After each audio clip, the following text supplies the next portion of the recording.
1 e eu já vou estar mostrando para vocês como baixar. Então vamos ao tutorial. Primeiramente você vai vir aqui em download, tá? Você vai em download dessa página, pode fechar, não vai precisar. Aí galera, quando você fizer tudo aqui já, esperar carregar aí.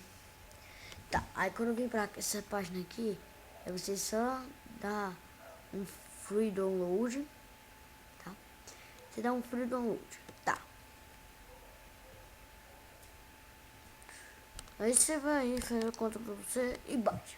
Quando você baixar, vai ter uma pasta chamada Street Legal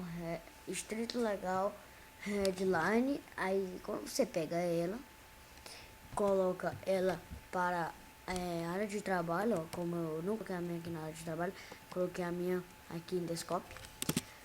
Tá, aí você abre ela, tem duas partes, uma dentro da outra. Aí quando você abre ela, vai mostrar isso aqui.